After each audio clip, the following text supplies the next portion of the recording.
Bon, alors officiellement, bonsoir tout le monde. Merci d'être avec nous ce soir. Pour ceux qui ne me connaissent pas, mon nom est Annie Brissette. Je suis directrice des opérations d'Agile Montréal. Donc, il y en a sûrement parmi vous qui m'ont déjà croisé dans le cadre de nos événements mensuels. Sinon, ben, pour tous les autres, bonjour, enchanté. Ça me fait plaisir de vous rencontrer.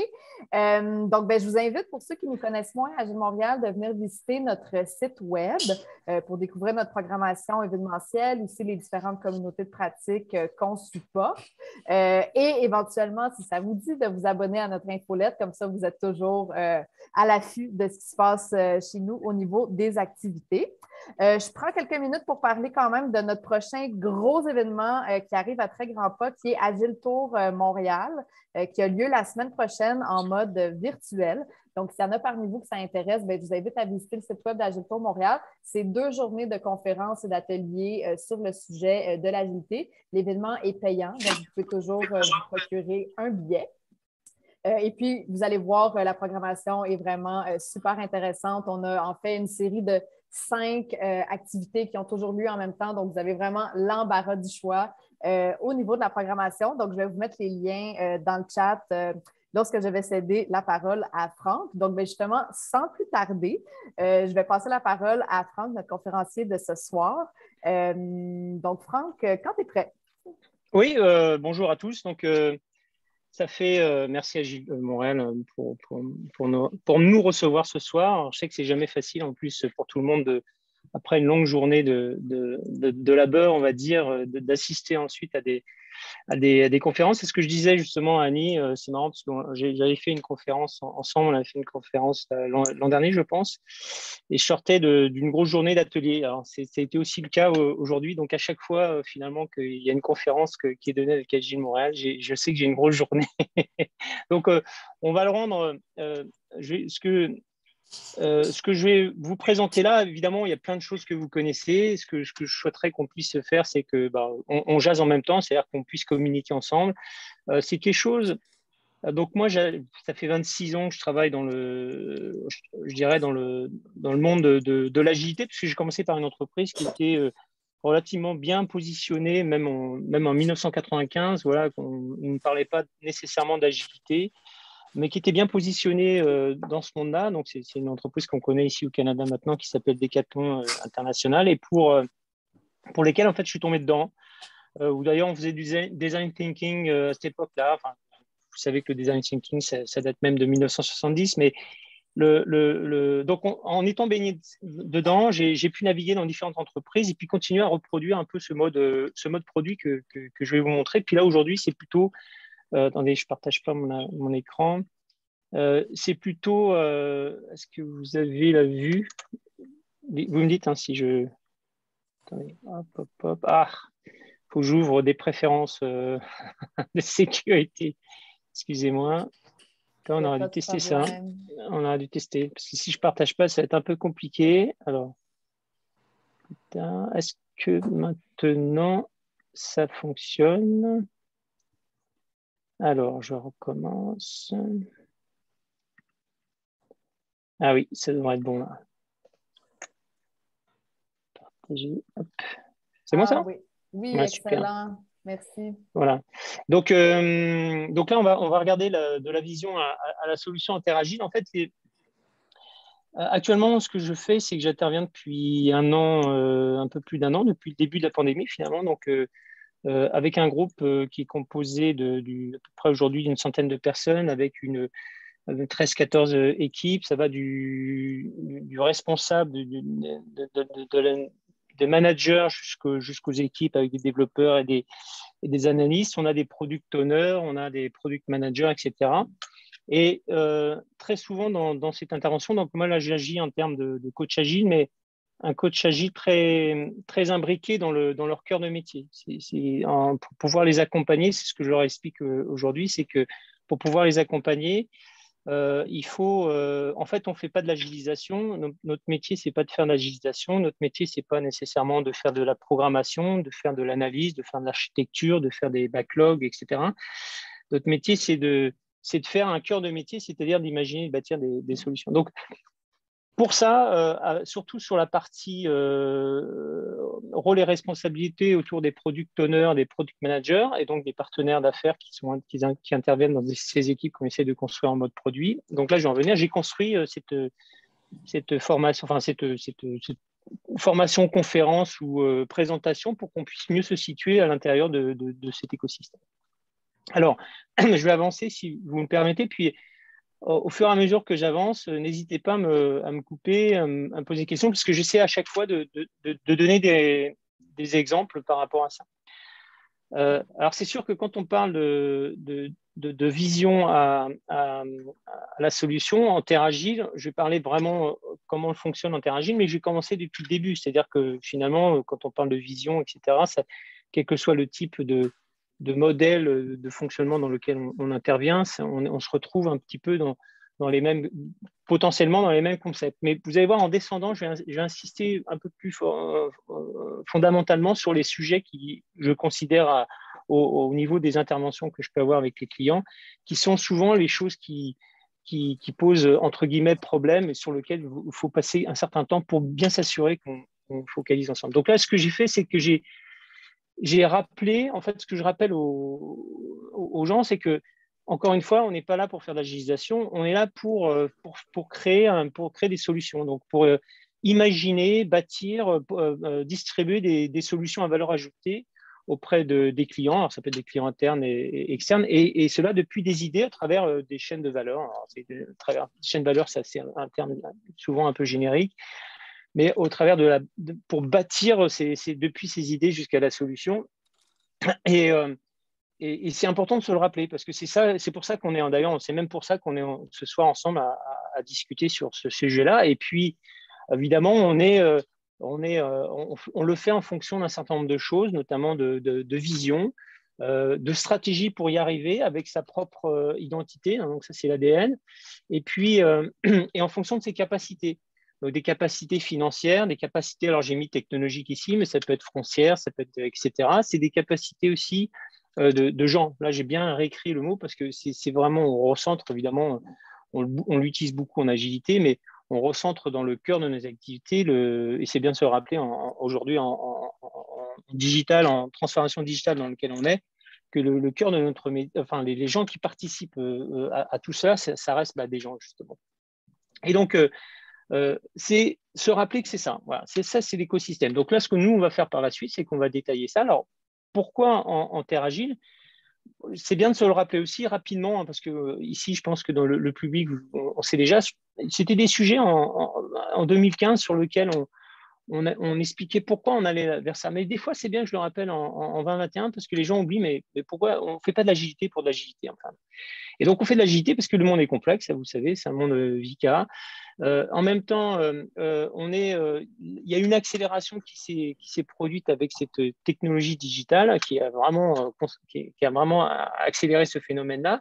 Et par rapport à ça, les gens, les citoyens de notre planète se posent un certain nombre de questions pour essayer de trouver du sens dans leurs activités.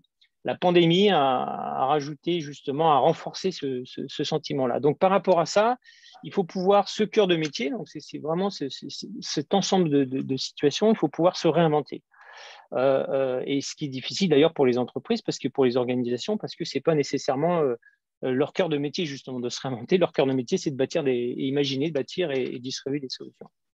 Alors, du coup, il faut bien saisir, ça c'est la première chose, c'est ce qu'on appelle un peu le mode produit dans certains langages, mais c'est de comprendre l'écosystème dans lequel on évolue, où on intervient, parce qu'on est rarement finalement dans des situations super bien délimitées, avec un produit bien clair, etc. Et puis il y a plusieurs couches de ce type de choses. Donc, de pouvoir bien différencier, si vous voulez, dans quel écosystème on est, et pour pouvoir bien comprendre le mode produit. Parce que, par exemple, si ça, j'ai beaucoup avec.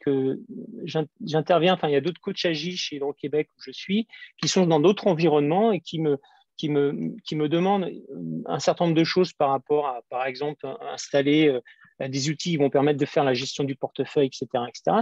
Mais sans qu'ils aient pu au préalable évaluer finalement l'écosystème dans lequel ils étaient. Et puis des fois, je leur dis, non, c'est peut-être pas la gestion de portefeuille telle qu'un safe, par exemple, va l'indiquer, ça ne va pas correspondre dans votre environnement. Il faut au moins délimiter cet écosystème. Et c'est ce qui est le plus dur dans notre métier, hein, c'est de comprendre et de s'adapter par rapport à cette situation, comment mettre de l'agilité en fait, à l'échelle de la vision jusqu'à la solution.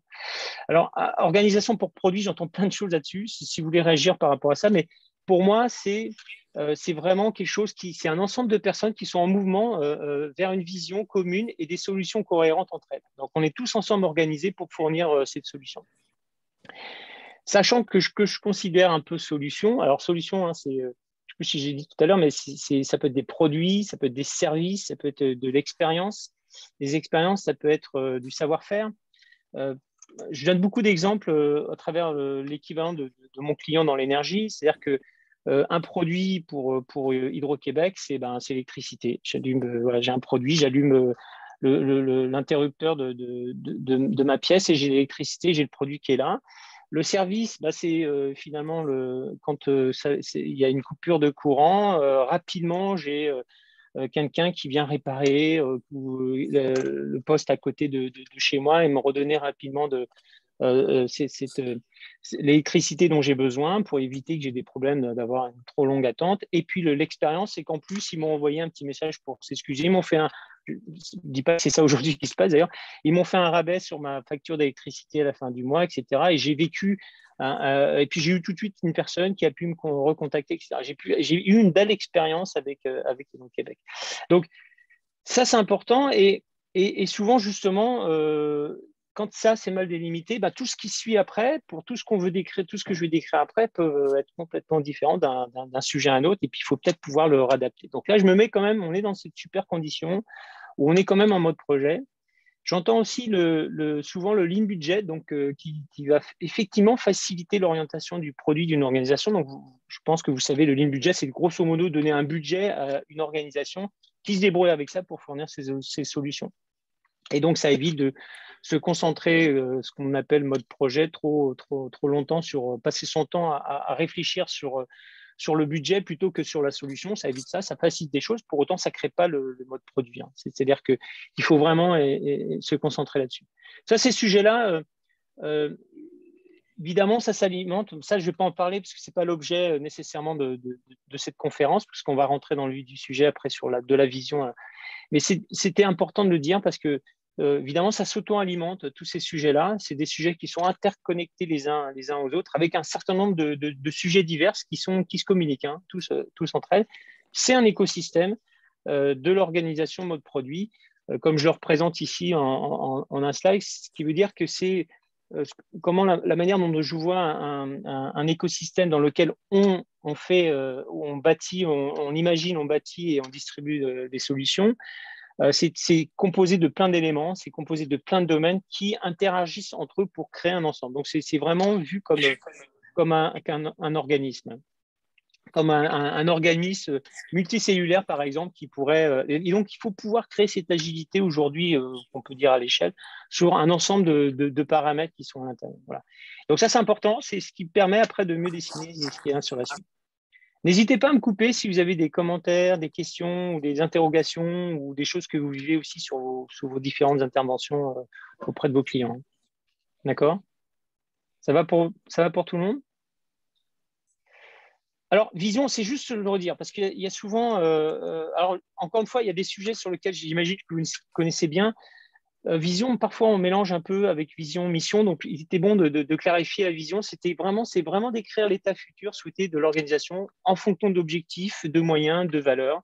Et elle va donner cette orientation aux équipes de l'organisation. Sans vision, je prends souvent des analogies en sport. Si j'arrive sur un terrain… il y a des gens, des ballons, des poteaux, des buts, mais je ne sais pas ce on cherche à faire. C'est toujours difficile de créer justement cet engouement dans ce mode produit. Alors, en exemple, pour Hydro-Québec, enfin là, celui-là, je l'ai inventé. Hein, c'est plus ou moins, des fois, vraiment, ce qui est dit chez Hydro-Québec, celui-là, je l'ai un peu inventé. C'est aimer, ça pourrait être, par exemple, d'être numéro 1 mondial en production, en transport et en distribution d'électricité propre et renouvelable. Alors, c'est vrai d'ailleurs sur le propre et renouvelable, c'est vraiment un secteur sur lequel ils veulent aller. Donc, ça crée vraiment cette vision. on veut aller là, on a compris vers quoi on veut aller. Alors pour ça, aussi, j'ai rajouté parce que ça ne veut pas dire qu'Hydro-Québec a une et une seule vision. À l'intérieur de cette entreprise qui est composée de 22 000 personnes aujourd'hui, il y a plusieurs départements, plusieurs groupes, etc. Pas nécessairement d'ailleurs très, très bien dessinés en mode produit comme on vient de en parler, mais il y a plusieurs visions qui, on espère, s'entendent tous en selle pour correspondre à la fin à la vision globale de l'entreprise. Mais oui, il y a plusieurs visions. J'ai eu des travaux à faire sur des organismes à l'intérieur d'Hydro-Québec où des gens se posaient la question, mais pourquoi vous avez une vision? Bah, écoute, on est dans un mode produit, on a notre vision, et notre vision, bah, d'ailleurs, à un moment donné, vous allez voir, on en parle aussi, notamment à travers la mission. La mission, là, on est plus sur, OK, mission statement. Alors oui, j'ai oublié de vous dire, c'est un mix de français et anglais dans ma présentation. Je suis désolé parce que je n'ai pas eu le temps de franciser l'ensemble des sujets. Il y en a que oui, il y en a que non. Mais bon, pardonnez-moi par rapport à ce mixage de langues. C'est la raison d'être vraiment de l'organisation. OK. Donc, on appelle souvent les vision boards pour pouvoir travailler ces sujets-là. Et donc, on va définir, en gros, il y a plusieurs choses là-dedans, mais dans le vision board notamment, mais les trois gros sujets, c'est de pouvoir avoir le public cible, c'est qui nos clients là, qu'on veut viser, qu'est-ce qu'on apporte comme produit, comme service, comme expérience, un petit peu ce que je disais tout à l'heure, et après, qu'est-ce qui nous différencie par rapport aux autres, en fait. Et donc ça, c'est important parce que ça crée, travailler ça ensemble, ça crée vraiment cet engouement et la compréhension de pourquoi on le fait. Et c'est super important pour faire de la vision à la solution parce que parfois, on fait des choses et puis on oublie pourquoi on le fait. Et à tout niveau, d'ailleurs. Et alors que c'est justement, quand on parle d'agilité, c'est de se comprendre mieux l'environnement dans lequel on évolue pour mieux comprendre sa place en tant qu'individu, pour mieux comprendre sa place en tant qu'équipe dans ce fonctionnement, puis de mieux apporter, c'est le fameux system thinking qu'on peut voir dans plusieurs approches comme SAFe, mais ce n'est pas eux qui l'ont inventé. Et si je reprends l'exemple du groupe dans lequel j'interviens, voilà, c'est un groupe d'une centaine de personnes, comme je disais, 14, 15 ou 13, 14, 15 équipes, je ne me souviens plus exactement, dans lequel on a c'est c'est pluridisciplinaire avec plusieurs types de profils, du domaine d'affaires jusqu'au système d'information, de la stratégie jusqu'aux opérations. Et donc, grosso modo, leur mission à eux, c'est de permettre à partenaires d'affaires, c'est leurs clients finalement internes, de prendre rapidement en toute autonomie des décisions éclairées à partir d'informations consolidées, fiables, standardisées, sécurisées, cohérentes et enrichies au besoin. Bref. Et bien, ça a créé ce truc-là. Au départ, ce groupe-là n'était pas capable en une phrase de dire ce qu'il faisait. Ça a créé cette cohésion qui a donné beaucoup de force aussi sur ce qu'on a pu mettre en place par la suite, sur d'autres sujets, sur le travail de rôle et responsabilité, sur le travail d'amélioration des flux, le travail des équipes opérationnelles, de la partie stratégique, etc. Ça a permis notamment en virtualité, parce que je le redis, ce groupe-là, on sait jamais, on commence maintenant à se rencontrer un peu physiquement, mais on ne s'était jamais rencontré physiquement, donc il fallait créer un engouement par rapport à ça. Et puis, quels produits ils proposent, par quoi et qu'est-ce qu'ils ont? C'est des data warehouse. Ils proposent ça auprès de leurs partenaires d'affaires, des solutions analytiques. Ils vont aussi, en clé en main, ils vont aussi proposer des solutions. Et puis aussi, des fois, on fait appel à eux parce qu'ils ont une expertise donnée que les partenaires d'affaires apprécient beaucoup. Donc voilà. Ce qui est important dans leur domaine, ce que j'essaie de les amener, c'est que là, on a nos clients, c'est des partenaires d'affaires internes, enfin, c'est des clients internes, pardon. Pour autant, c'est bien de savoir aussi les clients internes ont des clients qui sont les clients finaux, qui sont nous finalement, les utilisateurs notamment, enfin il y en a plusieurs, qui sont les utilisateurs d'électricité. C'est bien de se rappeler aussi à la fin qui est l'utilisateur final. Conviction, on oublie ça parfois, ça donne un peu l'identité en fait. Les convictions montrent l'identité de l'organisation et la force de proposition. Ça, j'aime bien pouvoir dire ça parce que c'est ce qui nous différencie. On est force de proposition. Souvent, ce que j'indique aussi, c'est qu'on n'est pas des, sans mal le prendre, on n'est pas des vendeurs de chars, par exemple. C'est un autre métier. Voilà. Nous, on va aussi proposer des choses avec conviction.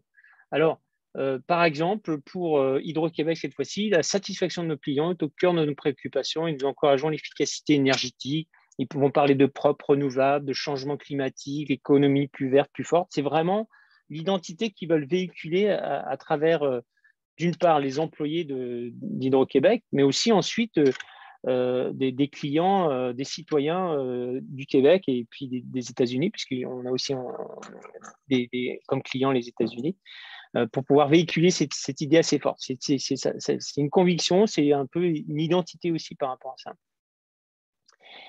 Et découlent les valeurs, donc c'est une manière d'être ou d'agir. Les valeurs, souvent plutôt positionnées sur l'humain, ont un caractère positif et aident les gens à être meilleurs individuellement et collectivement.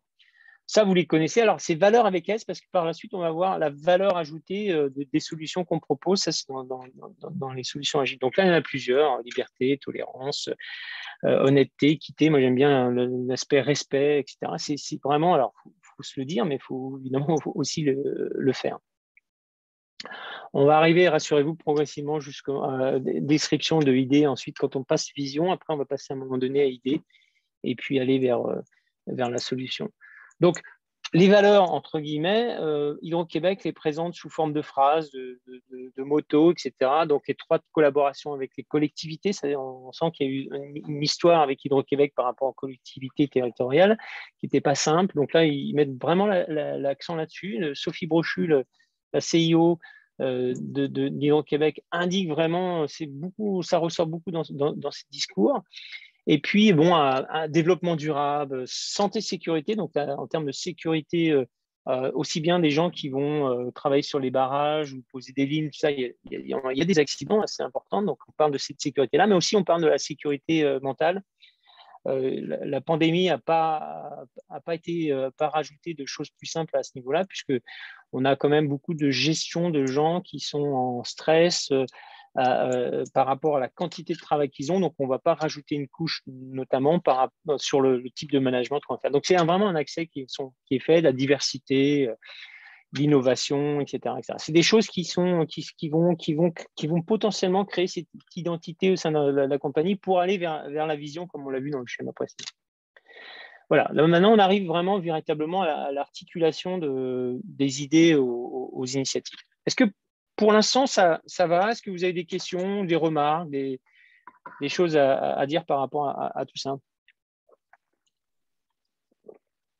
Je regarde dans le chat, je ne vois pas de questions dans le chat pour le moment. On dit que tout va bien. Personne ne s'est endormi. Donc, la chance de la virtualité, c'est qu'on ne voit pas finalement. Parfois, c'est pas. Vous connaissez ça, on connaît tout ça. Parfois, c'est tout un art quand même de pouvoir animer en virtualité des conférences, parfois des ateliers avec je ne sais pas combien de personnes, etc. C'est pas simple, honnêtement. Et ça nécessite parfois on se sent seul. Ben oui, tout à fait. Voilà. Oui. Donc, j'invite les gens à ouvrir leur caméra pour que Franck se sente moins seul. Je vais faire de même. Mais non, mais c'est une blague à part. Mais on arrive à voir des signes quand même. Hein. On arrive, comme je vous disais, les 100 personnes là, on a réussi, mine de rien. Puis j'ai eu un travail avec les gestionnaires à voir des choses quand même. On voit quand même des choses. C'est sûr qu'il nous manque la partie visuelle qui est beaucoup plus importante quand on est physiquement. Les posts faits aussi sur lesquels on a beaucoup d'informations qui sortent. Mais bon, voilà, là, c'est un peu plus dur à les voir. On prend toujours autant de café, mais pour autant, on a moins de discussions. Oui. Puis sache que dans le chat, il y a plusieurs personnes qui disent qu'à date, c'est très intéressant.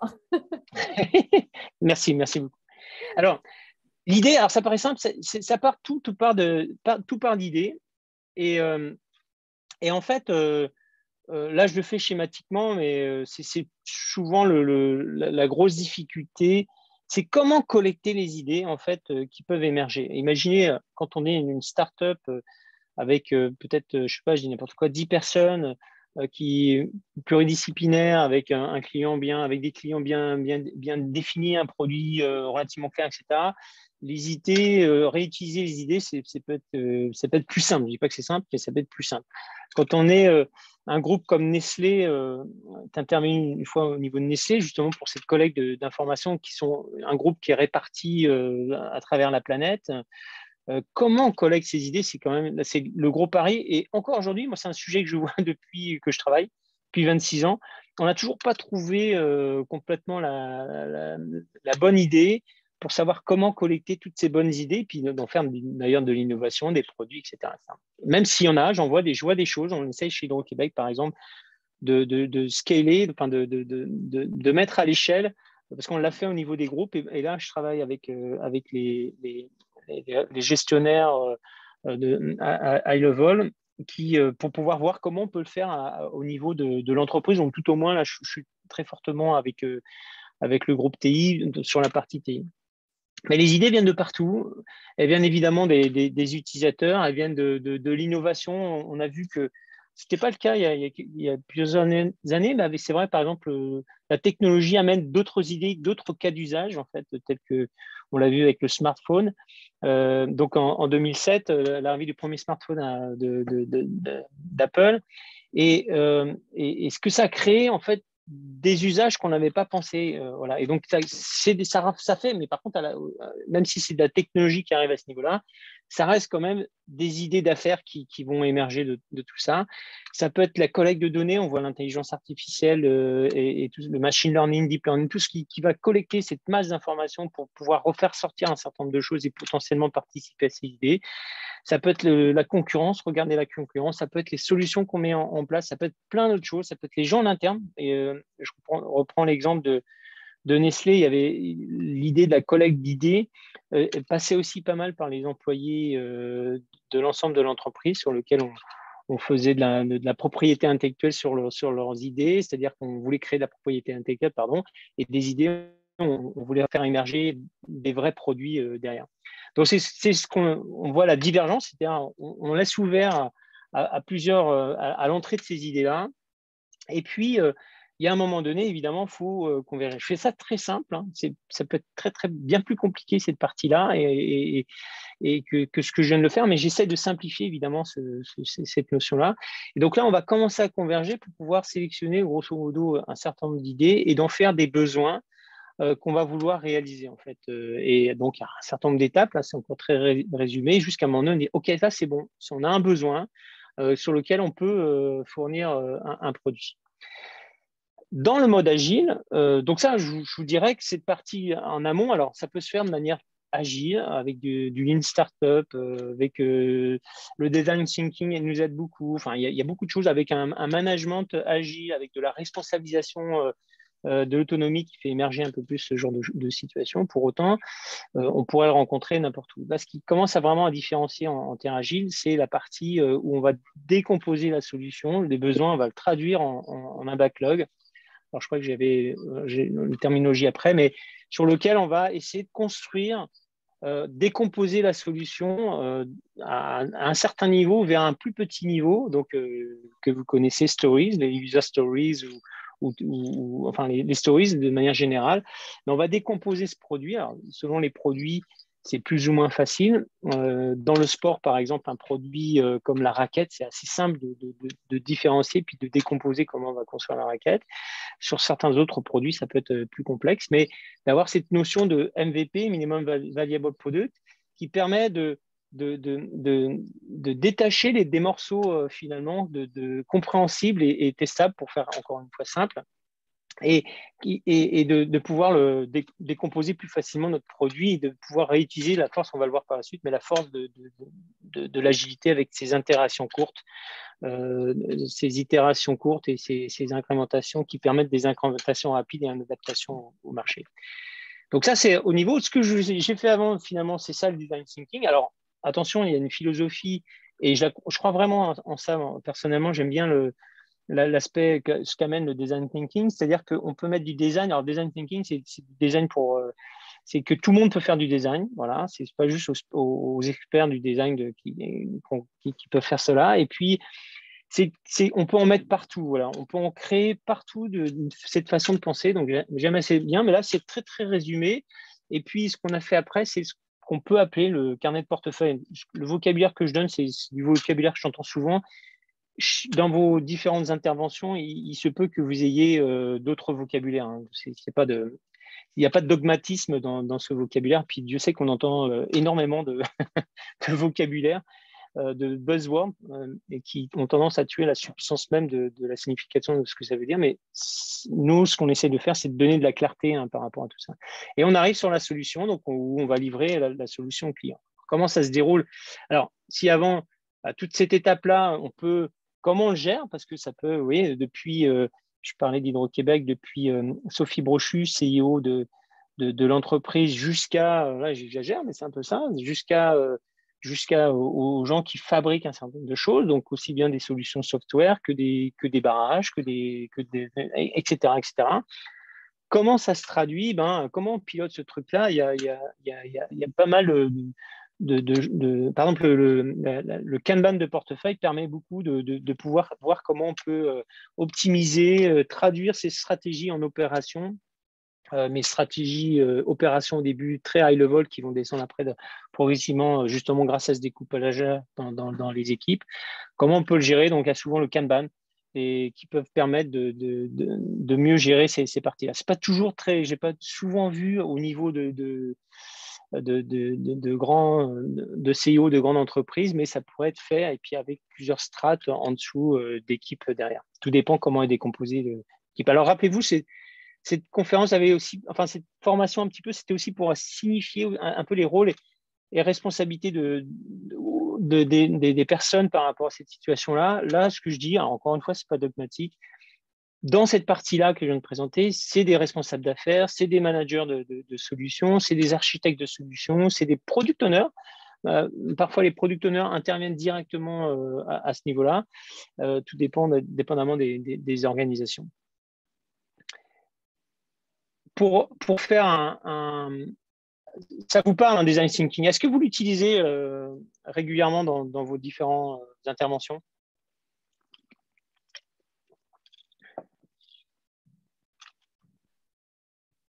Je ne vois pas personne qui a rien écrit à ce sujet-là dans le chat, mais ouais, moi aussi, je suis curieuse de savoir si c'est une pratique répandue. En fait, je peux faire une intervention là-dessus. Là. Oui. En termes d'utilisation, en fait, courante, je vais dire non, mais dans la pratique, oui, on fait, par exemple. On rencontre les gens en cellule, puis on discute sur qu'est-ce que les gens ont comme idée sur les solutions qu'on souhaite mettre en place. On essaye le plus possible d'intégrer les gens en amont pour faire passer ces idées-là pour que les solutions qu'on va mettre en place reflètent un peu ce qu'eux ils vivent dans l'opérationnel.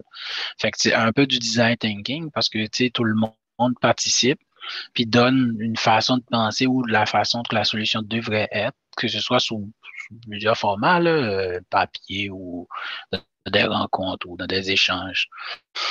Puis, on essaye le plus possible aussi de les impliquer pour faciliter l'opérationnel des solutions. Là. OK, très bien. Et en fait, c'est important parce que l'idée, derrière, c'est de se mettre dans la peau du client final. Même si on est dans ces modes agiles-là à l'échelle, on considère, et honnêtement, ça existe depuis longtemps, même avant que le mot agile existe, c'est qu'on considère que même si moi je suis un développeur dans une équipe lambda d'une entreprise, j'ai besoin de comprendre quel est le produit qu'on fournit et quels sont les clients qui sont visés ou qui vont l'utiliser, etc. Alors, je donnais l'exemple du sport tout à l'heure à travers un groupe comme Decathlon qui est un des leaders du retail dans le sport et qui produit aussi ses propres produits. D'ailleurs, au Canada, ils ne vendent que leurs propres produits sous différentes marques. C'est plus facile, évidemment, parce que parfois, quand je travaillais dans cette entreprise-là, j'étais aussi sportif, donc j'étais en même temps un utilisateur, donc j'avais vraiment le sens, on avait plus facilement, disons, la compréhension de ce que pouvait vouloir un client puisqu'on était aussi le client. Et du coup, il y a la nécessité de vouloir se mettre dans la peau d'eux. Je reprends l'exemple de Decathlon. Donc, le Gemba, c'est pouvoir vraiment être au cœur du client pour mieux le comprendre, pour mieux l'écouter. D'ailleurs, le design thinking, c'est aussi écouter ce que le client n'a pas dit. Donc, c'est tout un art quand même par rapport à ça. Et donc, c'est de se mettre dans la peau du client. Donc, quand on travaille dans une entreprise comme Decathlon, ben, on fait des stages dans les magasins physiques à l'époque pour vendre des produits du magasin de sport, pour participer justement et mieux comprendre aussi bien le client final que aussi des clients internes qui sont les vendeurs, par exemple, dans ces magasins. Et on se met dans la peau et on faisait régulièrement ce genre de choses. Chez Renault, donc entreprise de voitures, d'automobile. Quand on rentre chez Renault, même quand on rentre au niveau du siège social, on doit faire un stage de travail à la chaîne pour le montage de moteurs, par exemple, ou de carrosserie. Donc, on fait vraiment cette expérience-là. Et puis, un autre stage avec un concessionnaire qui va vendre des voitures, etc. Donc, on participe à ça pour mieux se mettre dans la peau. Donc, c'est vraiment tout un art. On va parfois demander dans certaines entreprises, même au VP marketing, par exemple, de revenir de temps en temps dans un magasin physique ou peut-être virtuel, mais de se remettre, de se recoller dans la peau des utilisateurs. Parce que faire des solutions, sachant qu'on est déconnecté de l'utilisation des produits qu'on va faire, c'est jamais très, très bon. Et c'est vraiment un motto du design thinking. Et après, bon, il y a du Gemba. J'ai perdu dans... Attendez, je vais revenir en arrière. Des fois, j'ai des trucs qui se passent un peu particuliers. On va refaire ça, voilà. Hop. Et parfois, il y a du persona aussi qu'on va faire. Donc, on va décrire comme dans un cas d'usage, une personne proprement dite, par exemple, qui dit, voilà, c'est une personne qui marche beaucoup, qui voyage beaucoup, qui a besoin de prendre un train au dernier moment, et donc il a besoin de commander, prendre son billet, ça on le faisait à la SNCF, on pourrait le faire chez Via Rail, qui a besoin de prendre rapidement son billet sans passer par un guichet électronique. Donc on va construire après le produit par rapport à ça.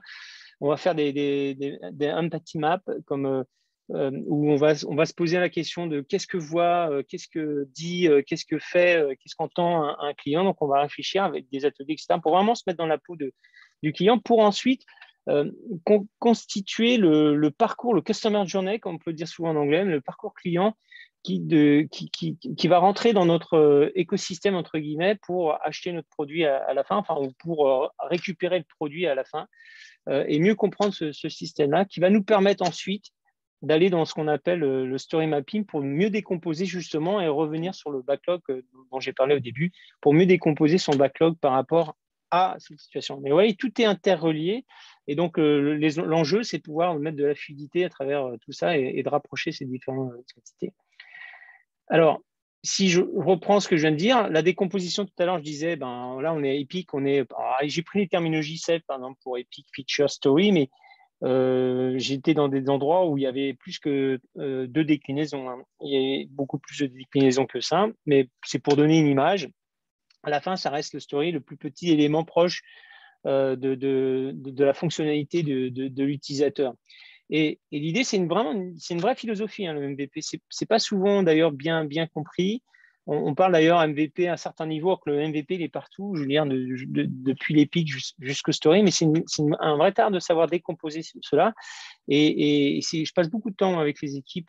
Donc, il faut être capable d'animer les équipes sur lesquelles il y a beaucoup de partenaires d'affaires, domaines d'affaires, évidemment, les product owners notamment, les product managers, pour les amener à avoir cette capacité, parce que ça, c'est nouveau quand même pour eux, d'amener ce backlog de solutions à travers un carnet de portefeuille et un carnet de produits. Les équipes qui vont intervenir pas mal sur le carnet de produits, encore une fois, ce n'est pas dogmatique, vous allez pouvoir rencontrer plusieurs choses, mais bon, voilà, il y a des équipes de réalisation, en l'occurrence, quand on est dans le software de dev, moi j'ai connu des équipes que de dev, mais il y a aussi des situations hybrides comme chez Hydro-Québec avec des analystes. Après, dans des équipes qui vont articuler, bon, on va parler de Scrum Master, de RTE ou de STE à travers SET, mais où il y a encore évidemment des chefs de projet, chefs de programme qui s'occupent un petit peu de cette couche de coordination. Moi, j'en parlerai tout à l'heure sur ce qu'on appelle les flight levels, les différents niveaux qu'il peut y avoir à travers une organisation. C'est multidimensionnel, une organisation. Les architectes qui interviennent, alors, plusieurs types d'architectes, architectes d'affaires, architectes applicatifs, architectes d'infrastructure, architectes de données.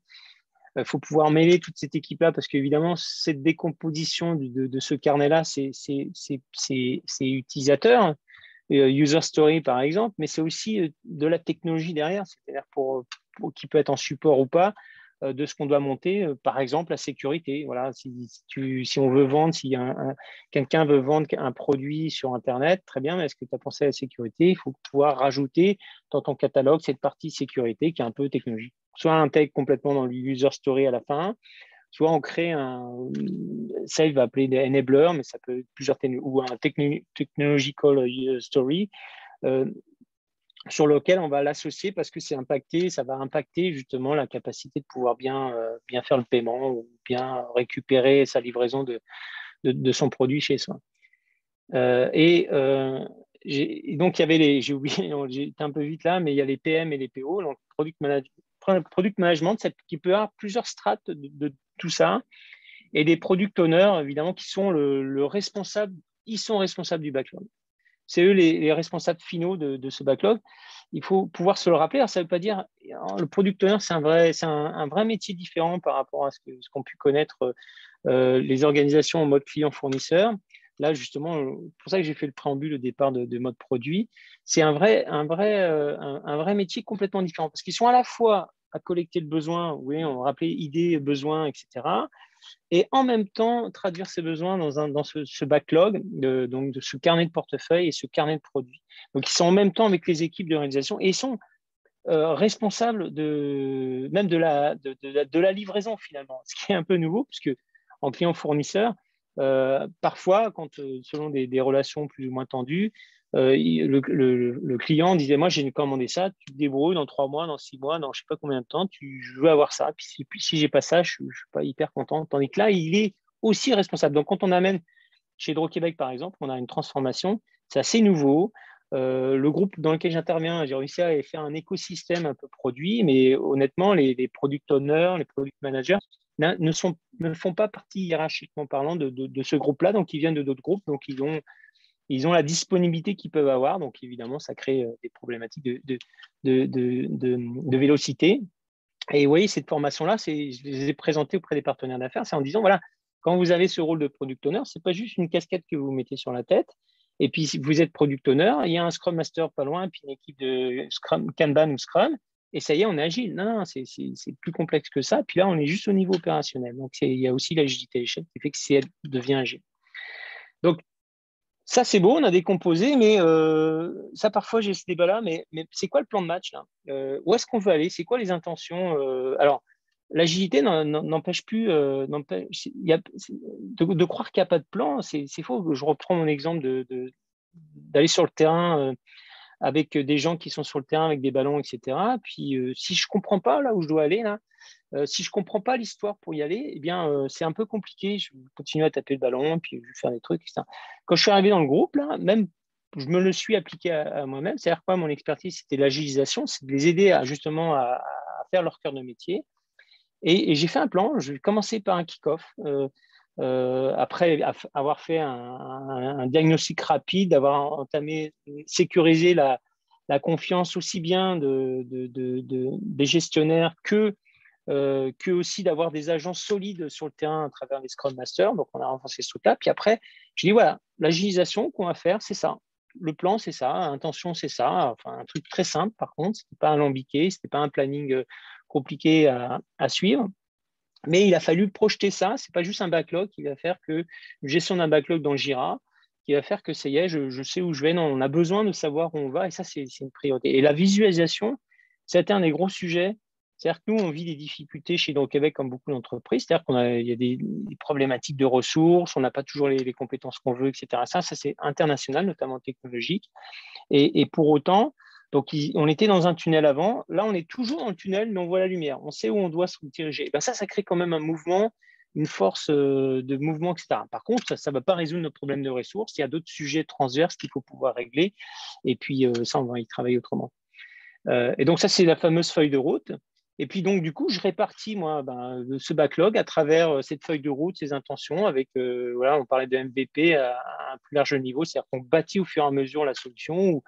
Il y a des exemples dans la littérature d'Internet avec fameux board, trottinette, et puis vélo, puis voiture. Bon, c'est une image un peu, évidemment, on ne construit pas une voiture depuis un vélo, mais pour autant, ça explique un petit peu la situation. C'était qu'on va se servir de cela pour construire notre solution. Puis après, on va amener nos stories, les éléments les plus petits, plus petites fonctionnalités auprès qui sont proches de la fonctionnalité utilisatrice, pardon.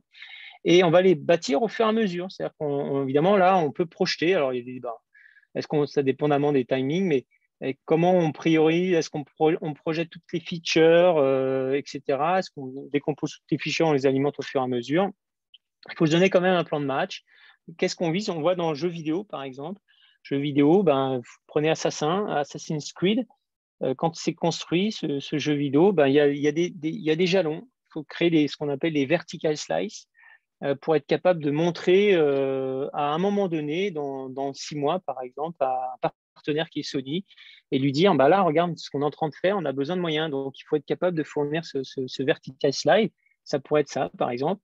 Et puis un morceau complet de la solution qui va être présente pour pouvoir dire, voilà, est-ce que tu veux bien investir avec nous? Donc, il y a des jalons comme ça qu'il faut suivre. Et donc, du coup, on se met en branle par rapport à ça, on se met en mouvement par rapport à cette situation. Et par contre, on construit au fur et à mesure au niveau des stories, step by step, pour vraiment bénéficier du retour d'expérience à travers les équipes qui vont, sur des itérations courtes, pouvoir alimenter, faire évoluer ces différents stories. Donc, on alimente les équipes avec ces stories, mais en même temps, on a un retour d'expérience de réalisation, ce qui nous permet de bâtir l'histoire de la solution. Ça, je le dis souvent, le storytelling de l'histoire, parce que c'est important, le parcours qu'on va faire. C'est quoi l'histoire qu'on va faire pour atteindre la solution? Puis ça aussi, c'est source de motivation.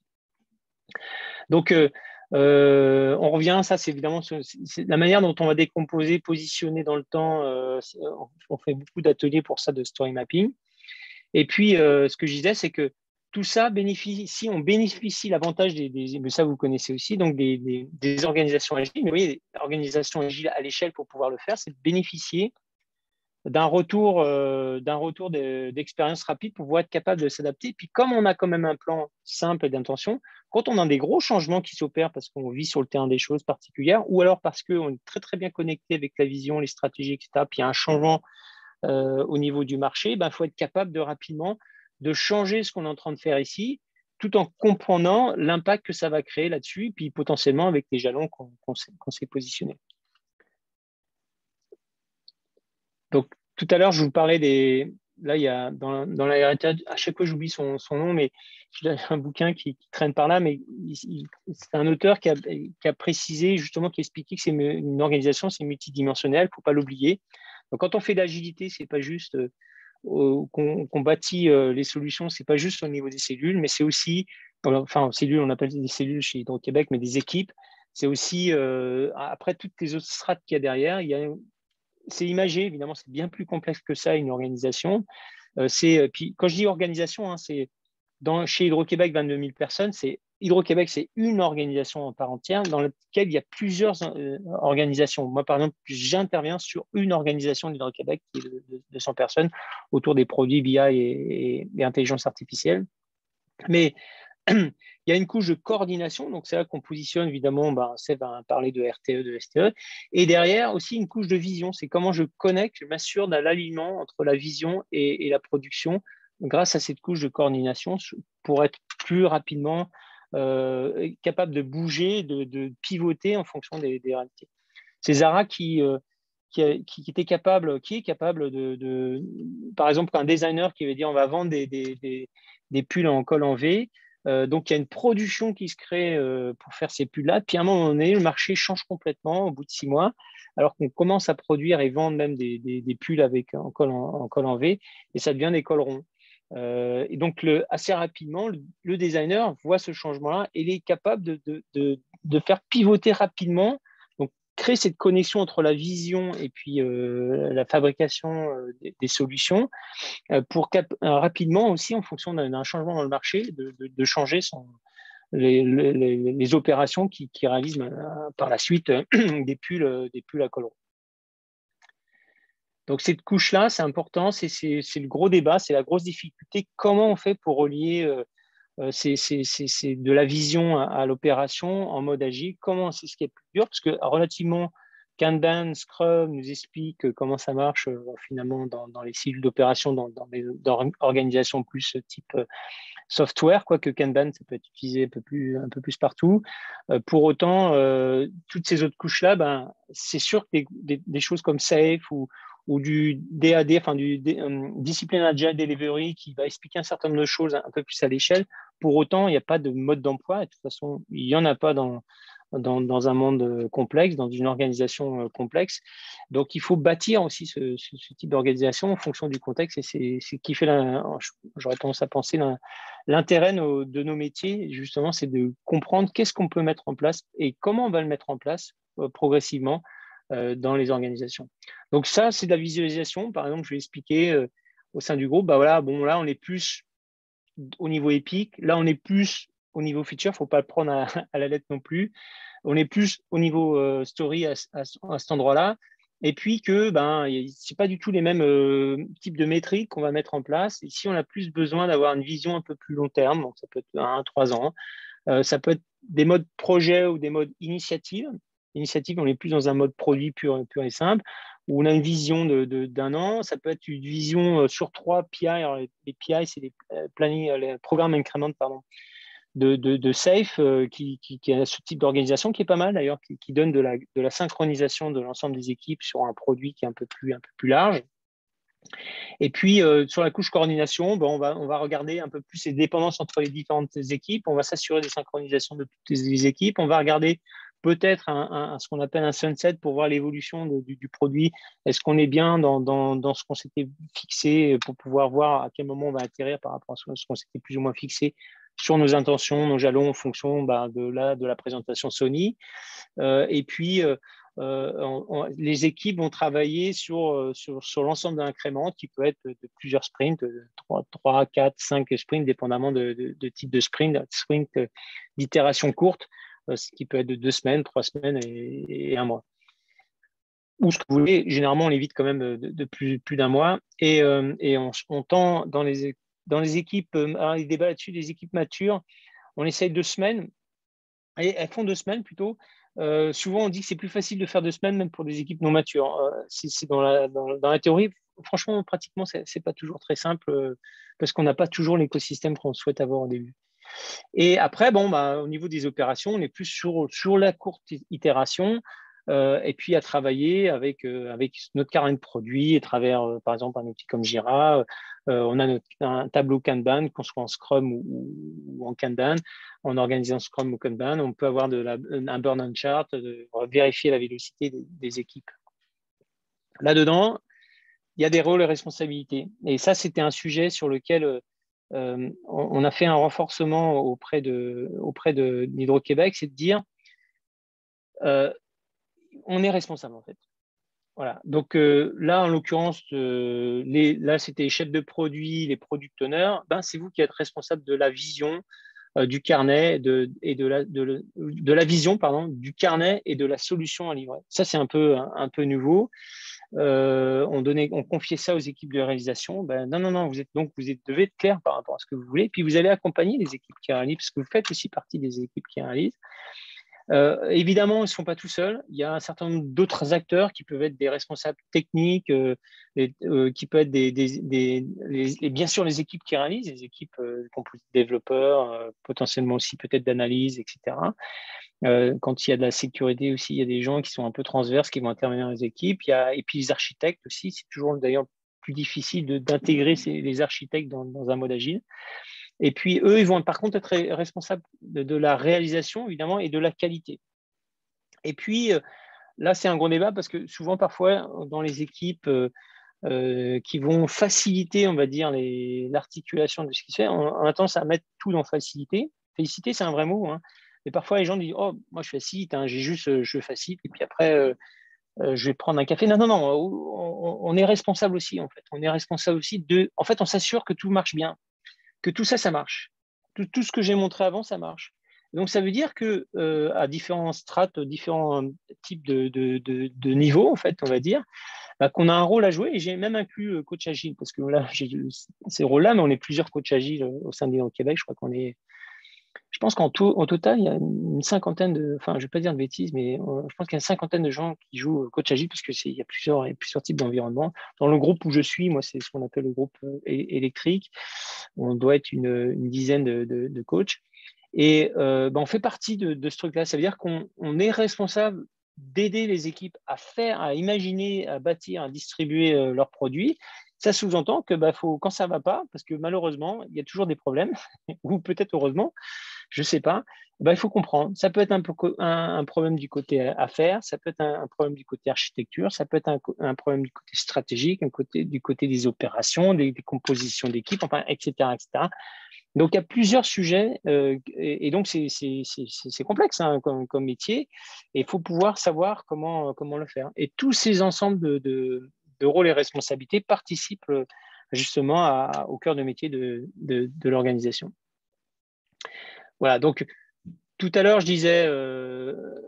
disais que ici, on positionne évidemment dans la feuille de route le backlog qu'on doit livrer en fonction d'un certain nombre de jalons, etc. On va se servir d'un certain nombre de choses.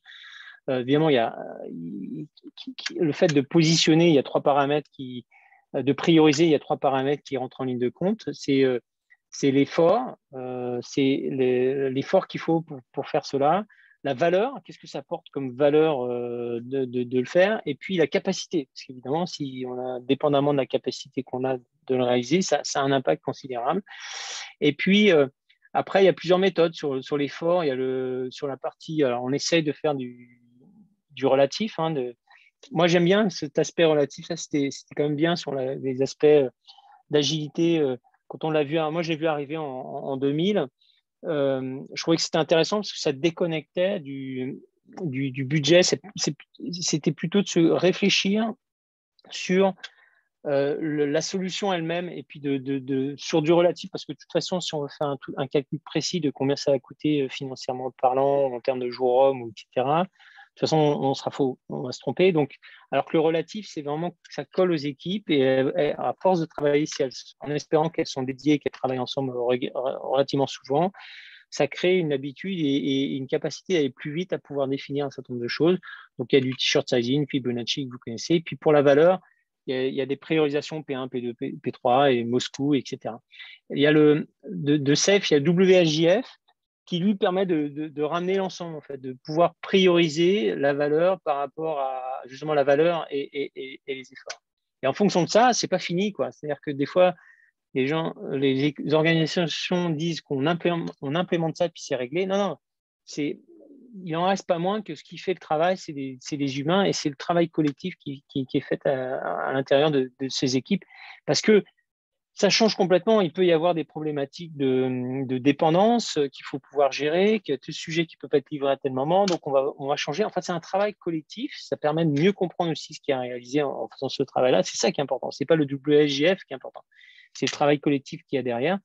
Et puis, de pouvoir prioriser au mieux par des gens qui connaissent, qui vont réaliser. Voilà, ce n'est pas le grand chef en haut qui va dire vous allez faire ça comme ça. C'est que ces équipes-là, les équipes, par contre, comprennent l'enjeu de la démo qu'il faut faire auprès de Sony, mais ils vont s'organiser pour créer quelque chose qui va permettre de répondre à l'intention, c'est-à-dire récupérer l'acteur Sony qui va nous financer notre jeu par la suite. Donc, dans les valeurs, vous voyez, ces valeurs sans S, il y a plusieurs choses. Donc, ça, c'est plutôt celle qui indique ça, c'est pas mal. Il y a la valeur d'affaires, il y a la criticité, il y a l'opportunité ou le risque, enfin la menace ou l'opportunité de le faire, etc., etc. Et donc, ça permet de pouvoir un peu prioriser. Alors, attention, j'ai pas mal ce débat chez Hydro-Québec, c'est de dire que parfois, ça devient un peu mécanique, ça devient comme des règles mathématiques. On fait ça comme ça, donc ça devient un peu laborieux. Encore une fois, je le rappelle, c'est pas ça qui est important. C'est de pouvoir se dire ensemble, c'est quoi la valeur? Et donc, on va prioriser en amont la valeur dans les équipes d'opération qui vont d'abord livrer ce qu'on considère qui est plus facile à livrer d'une part et qui apporte de la valeur à la solution en règle générale. Attention, vous avez vu on a fait depuis idée jusqu'à solution. C'est-à-dire, si en amont, la solution qui est proposée n'a aucune valeur sur le marché, nous, là, on priorise finalement ce qui est mieux à produire, mais peut-être que c'est un produit qui ne sert à rien, qui ne marchera pas sur le marché. Ça ne veut pas dire qu'on va avoir un produit de valeur auprès de l'utilisateur final. Ça veut dire juste qu'on va mettre en amont rapidement ce qui a de plus de valeur pour le client, qui peut être le client interne ou le client externe. Mais si ce qu'il a pensé avant ou si tout le travail qui a été fait avant était contradictoire et pas bon, bah, ça restera pas bon. On ne peut pas créer de la valeur. Donc là, j'approche progressivement de la fin. J'utilisais le terme, on utilise beaucoup DevOps ou DevSecOps. Donc c'est toute une philosophie par rapport à ça qu'on vend aujourd'hui pas mal. C'est un état d'esprit, une culture, un ensemble de pratiques techniques. Cela assure la communication, l'intégration, l'automatisation, la coopération étroite entre toutes les personnes nécessaires pour planifier, développer, tester, déployer, diffuser et maintenir une solution. Voilà, c'est beau truc. En fait, c'est vrai. C'est un mot qui… Alors, on a rajouté SEC pour rajouter la sécurité, une couche sécurité, mais c'est rapprocher. Comment on fait pour rapprocher le développement, ceux qui développent les solutions et ceux qui les maintiennent en production. Donc, il y a tout un travail à faire par rapport à ça, de type d'organisation qu'on veut faire. C'est ça qu'il y a derrière ça. Alors, effectivement, c'est un état d'esprit, mais parfois, j'entends gérer des projets DevOps. Pour moi, ça ne veut pas dire grand-chose. C'est gérer des projets sur lesquels, effectivement, en plus, on rapproche les opérations par rapport à ça. Alors, effectivement, il y a une mentalité. Effectivement, il y a aussi la technique derrière pour automatiser un certain nombre de choses. Il y a aussi comprendre justement le flux de valeur. D'ailleurs, souvent, quand je représente, ni plus ni moins, DevOps, c'est si je prends cette partie que je vous ai expliqué tout à l'heure du besoin à la solution, si je la décris de cette façon-là dans un monde un peu plus software, on va dire. Donc, DevOps, c'est un peu plus, ça prend à partir de définir, analyser, bâtir, tester. C'est ça qu'on fait avec les deux mondes, développement et opération. Donc, selon les contextes, il y a plusieurs aussi cas de figure et plusieurs techniques à mettre en place, etc. Et puis, ce que j'indiquais tout à l'heure, le design thinking, on est plus sur la partie, ça se chevauche un peu, on est plus sur la partie amont. Donc, d'explorer justement, d'aller chercher, collecter les idées, d'en faire des besoins et puis définir justement ce besoin, puis ce backlog qu'on va réaliser. Et un autre sujet que je voulais vous parler, c'est souvent, alors ça dépend des modèles qu'on peut avoir. Il y a des fois des phases, par exemple, on les a beaucoup dans les ministères, chez Hydro-Québec, il y a une phase d'avant-projet assez importante sur des gros sujets, des grosses initiatives ou des gros projets. Et puis, donc, ils sont toute une phase. Alors, c'est un peu contradictoire parce qu'on fait une transformation agile. Donc, on est beaucoup sur une manière d'exécution agile, mais par contre, l'avant-projet, c'est un peu encore aujourd'hui traditionnel. Mais normalement, voilà, l'idée de l'avant-projet, c'est qu'on voit un certain nombre de choses pour dire on a besoin d'une instance. Le ministère, c'est ça, avec le Conseil du Trésor. Ils ont besoin d'une instance pour valider, donc ils sont obligés de faire ce sujet. Alors, parfois, c'est un peu long pour pouvoir bénéficier d'avoir un go, puis d'avoir les investissements qui vont suivre, les budgets qui vont suivre. Mais je dirais que si on reprend par rapport au catalogue, au backlog, on aurait, en fait, l'idée, c'est qu'on aurait au moins à haut niveau cette partie-là de définie. Après, on oublie le sprint zéro. Le sprint zéro, c'est très bien, on a eu un go, mais peut-être que les équipes ne sont pas prêtes, peut-être que les équipes sont à composer. Alors, évidemment, quand il y a des groupes comme ça dans le textile, je crois que c'est Absolunet, par exemple ici au Québec, qui est dans un mode comme ça où en permanence, des équipes un peu dédiées qui sont en permanence dans la résolution. Donc, ils sont déjà prêts, ils n'ont pas beaucoup à faire dans ce fameux sprint zéro, voire ils n'en ont pas, ils sont au fil de l'eau. Mais dans certains cas, il est bon de se dire c'est quoi la composition d'équipe que je vais avoir. C'est un peu de faire un affinage aussi de ce qui a été pensé, puis commencer à produire les prochains stories qu'on va avoir dans les prochains sprints, dans le prochain sprint, les 2-3 prochains sprints qu'on va avoir. C'est mieux d'avoir 2-3 sprints d'avance en tout cas. Et puis donc, il est important. C'est un gros débat chez Hydro-Québec, c'est de dire que ce sprint zéro, il est un peu oublié ou mal compris. Et même avec des fois des sprints zéro, avec le travail qu'on fait, il démarre sans avoir ça, en fait. Donc, du coup, on est dans l'exécution à se dire, tiens, qu'est-ce qu'on doit faire? Donc, évidemment, on part avec une vélocité qui… Déjà, on suppose que j'ai vraiment vécu plusieurs fois, quand on met en place des équipes, il faut voir que dans les bonnes conditions, avec des équipes dédiées, etc., il faut voir que la vélocité commence à atteindre une maturité au niveau du 4e sprint, par exemple. On commence à voir, OK, la vélocité, c'est 50 de cette équipe-là. OK, très bien, on voit.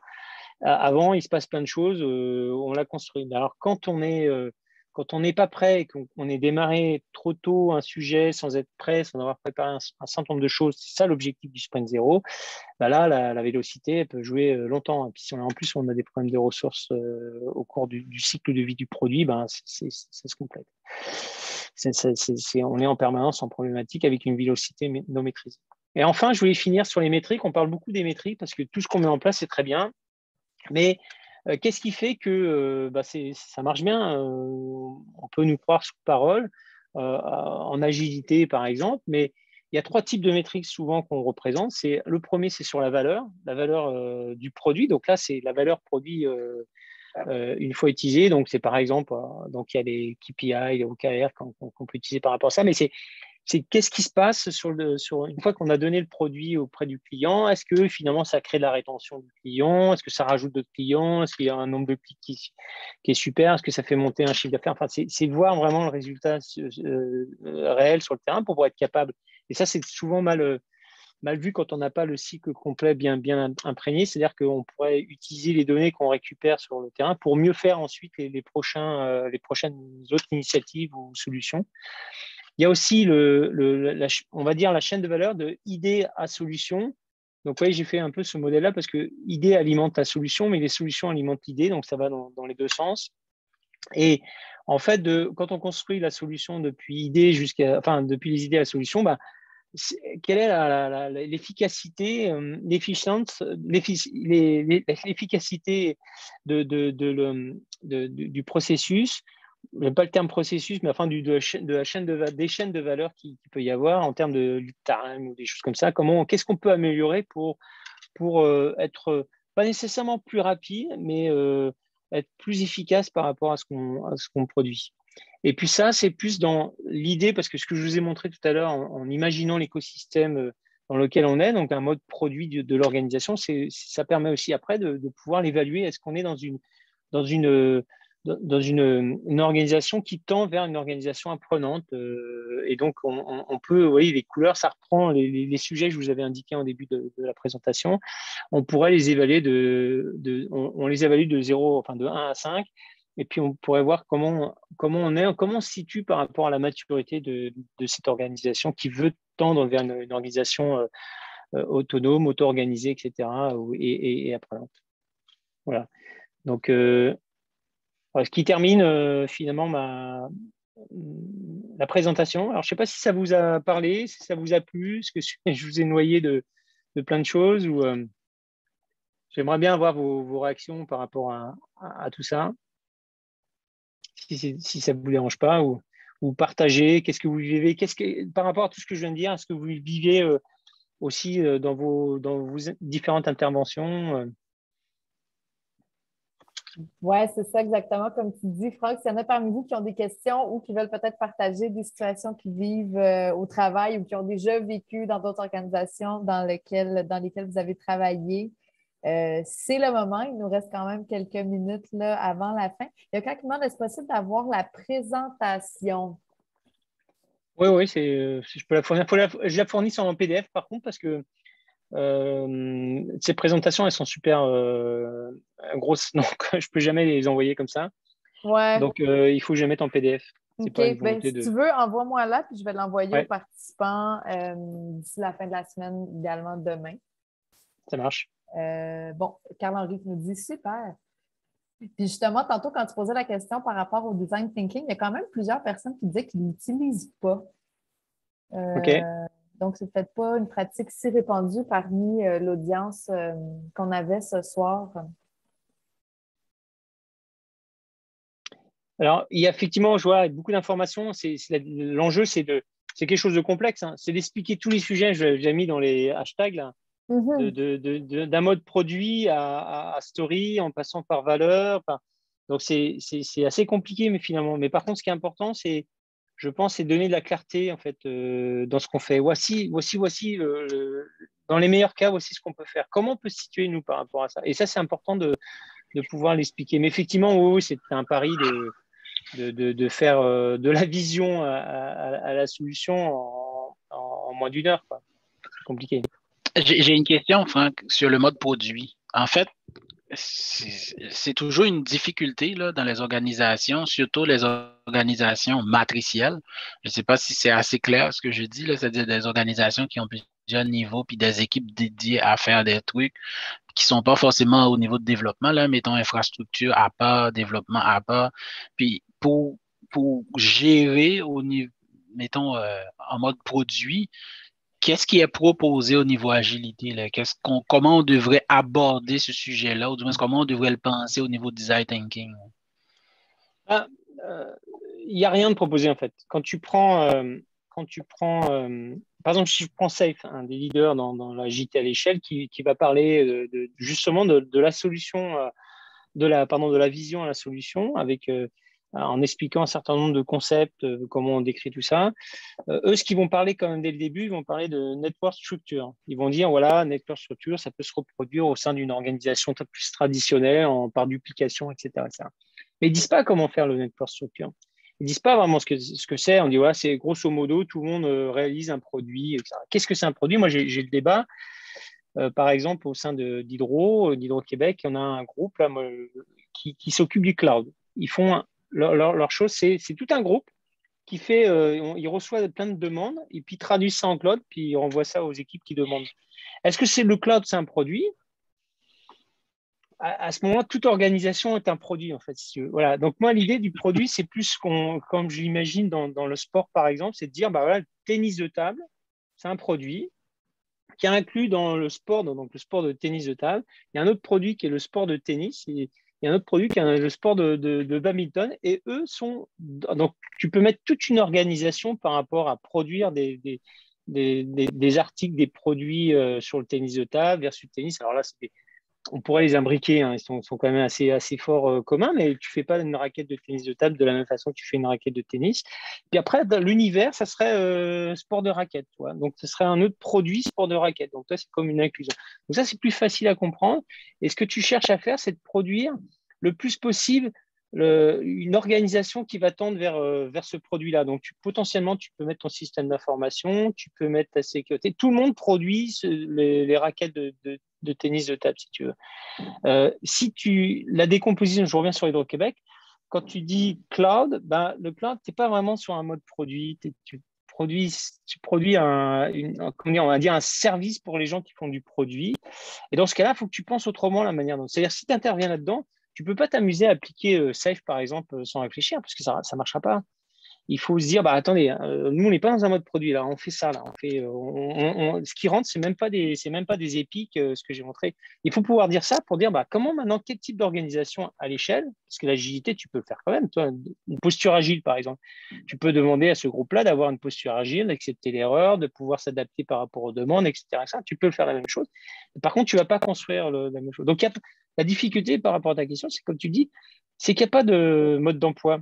Encore une fois, ça n'existe pas non plus, le mode d'emploi dans la complexité, mais il n'y a rien qui te dit comment faire ce cas. Alors, c'est le nerf des organisations en agilité qu'on met en place, parce que si tu ne comprends pas l'écosystème dans lequel tu es, tu vas commencer à appliquer des trucs qui ne vont pas fonctionner. En fait. Et ça, c'est relativement difficile. Donc, je sais pas si Et donc, le design thinking, si tu veux, c'est quand tu as un mode un peu produit. Après, ce type d'organisation design thinking et tout ce qui suit, comme on l'a vu, s'insère plus facilement. Toi, design thinking dans le cloud, aucun intérêt. Dans ce groupe de cloud, aucun intérêt. Il n'y a pas de design thinking dans leur truc. Ils sont à traduire des bouts de composants en mode cloud et qui redonnent aux équipes qui en ont besoin. Donc, tu vas réfléchir différemment le truc. Ce qui ne va pas, si tu veux, c'est ce qu'il faudrait remodeler la manière dont Hydro-Québec est décomposé aujourd'hui. Puis ça, c'est notre paire de manches. c'est une réorganisation. Ça. Donc, on n'est pas là. On n'est pas là. Ouais. En tout cas, c'est un débat sans fin là, parce que moi, je suis en plein là-dedans là, aujourd'hui. Puis on parle pas mal de mode produit, mais comment on l'aborde pour vraiment découper la façon qu'on va livrer la valeur dans ce qu'on livre. C'est pas évident. C'est pas évident, surtout dans nos organisations aussi traditionnelles. Là. Mais ce qui marche bien, tu vois, c'est de dire attention, on est dans tel environnement. Donc, vous attendez pas à avoir les résultats qu'on aurait si on était dans un vrai environnement de produit. Par contre, on va faire quelque chose. Attention, si on va aller plus loin, faut aller faire autre chose et ça ne nous appartient pas aujourd'hui. Donc, toi, et après, tu rassures tout le monde en disant, OK, j'ai compris. Je comprends pourquoi tout ne fonctionne pas dans ce qu'on met en agilité. C'est ça qui est important. OK. Merci. Et je vois une question. La culture organisationnelle direction, accepte-t-elle ou intègre-t-elle la culture approche agile? On a encore ce débat chez Hydro-Québec, en tout cas, que cette partie-là vient plus du système d'information, du TI. Donc, même si on intègre le partenaire d'affaires, le client interne dans notre organisation pour créer ce mode produit, et puis là où j'interviens, on a pu le faire. Et encore, on n'a pas toutes les données d'un vrai mode produit. Comme on essaie de créer une mini start-up à l'intérieur de l'entreprise, mais on est quand même loin d'une vraie start-up. Il y a une vraie volonté de la part du système d'information. Là où c'est plus complexe, c'est le côté partenaire d'affaires, parce qu'on a une stratégie d'agilisation qui intègre des partenaires d'affaires, notamment au niveau product owner, mais du côté du partenaire d'affaires, il n'y a pas de stratégie d'agilisation. Donc, du coup, ça nous pose un problème. Donc, quand on travaille là aujourd'hui avec le groupe avec lequel je suis, on dit, bah voilà, on a réussi à faire ça, on a réussi à faire un produit, on a réussi à fonctionner avec nos product managers, nos product management qui viennent nous aider à faire ce truc-là, mais ils font d'autres choses aussi. Par contre, si on va aller plus loin, là, si on veut vraiment être une organisation Hydro-Québec apprenante, bah, ça veut dire qu'on doit avoir une vision commune de la stratégie d'agilisation, ce qu'on n'a pas aujourd'hui, non, clairement.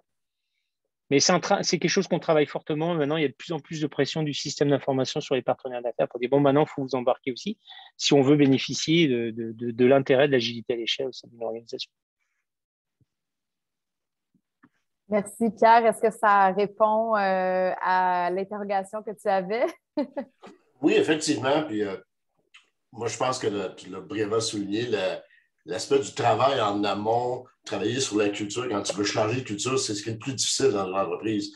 Ce n'est pas de changer les méthodologies ou les approches ou les outils, mais c'est la culture. Puis ça prend du temps. Je suis ingénieur électrique de formation, moi, puis je connais beaucoup de mes amis qui ont fait leur carrière chez Hydro-Québec, qui sont bien retraités. Puis changer une culture, c'est très, très, très difficile. En fait, dans le groupe, tu as raison, hein. Parce que c'est pour ça, vous voyez, je vous ai montré un peu l'écosystème, et ce n'est pas l'objet de cette formation, mais de cette présentation, mais je vous avais montré un peu l'écosystème.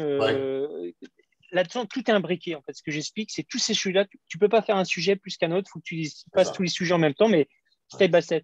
Pour mon cas, le groupe en question, ce que je leur ai dit, c'est qu'aujourd'hui, ce que vous avez besoin, c'est que vous avez perdu la visibilité top-down et bottom-up. Vous ne savez plus à quel moment vous êtes dans vos solutions, donc vous voulez retrouver cette visibilité-là en transformation agile, parce que Hydro-Québec l'a demandé, parce que ça a du sens d'ailleurs en passant, parce qu'on est dans un monde complexe, etc. Et en plus, ils sont passés en virtualité, c'est-à-dire ils sont lancés dans une transformation agile, je leur ai rappelé ça, en janvier 2020, et en mars 2020, vous étiez tous en virtualité. Donc, ce n'est pas simple, c'est compliqué. Donc, par contre, toi, en travaillant avec eux, moi, comme coach agile, en fait, je me suis engagé aussi. C'est-à-dire que j'ai travaillé, indirectement, j'ai fait l'agilisation de la même façon qu'on ferait une solution. Je me suis engagé avec eux et quelque part, ça a créé un mouvement, en fait. Les gens, c'est-à-dire qu'ils ont produit. Et il y a eu un vrai changement de posture. Ce n'est pas parfait. Mais il y a eu un vrai changement, notamment des gestionnaires, mais aussi des équipes opérationnelles, etc. Il y a eu un vrai changement de culture parce qu'on s'est dit, c'est quand même plus fun de travailler dans ces conditions-là. Puis on a compris ce que c'était la responsabilisation parce qu'on voit en acte ce qui se passe, en fait. Et ça a fonctionné. Mais toi, je limite à ce groupe-là. Excuse-moi, vas-y, tu voulais me dire. Oui, tu as donné une précision. Moi, j'ai passé une majorité de ma carrière du côté plus de l'autre solitude, du côté waterfall cascade. Là. Mais j'ai fait de l'agile dans ma carrière parce que j'ai fait de la programmation à un moment donné. Mais peut-être que vous connaissez moins, mais le PMI, qui est l'organisme qui est plus du côté waterfall, en 2000, avait sorti un livre de Gilles pour permettre aux gens qui ont fait toute leur carrière dans la solitude de waterfall de comprendre. Puis moi, ce qui me frappe toujours quand je demande aux gens de le lire pour comprendre, c'est qu'ils sautent la section à la page 70, c'est pas important. Organizational Consideration for Project Agility. Puis là, ils te mettent des mises en garde que si ta direction ne supporte pas, la direction travaille en mode waterfall, puis tu essaies d'introduire l'agile, à un moment donné, quand les problèmes vont survenir, la direction, c'est la direction, puis ça ne sera plus trop agile, ça va être boiteux avec une béquille. Et tu as raison, parce que toi, au ministère de la Famille, je suis intervenu juste avant. le ministère de la Famille, les équipes étaient trop dans le détail. Donc, c'était laborieux, etc. Donc, en arrivant, déjà, ils étaient sur une organisation macroscope. Compte tenu du sujet qu'on voulait faire, qui était quand même plusieurs dizaines de millions, pour faire là, je n'étais pas coach agile, j'étais responsable du truc, de faire le redressement. Je leur ai dit, on va aussi se transformer en agilité parce qu'on n'arrivera pas à le faire.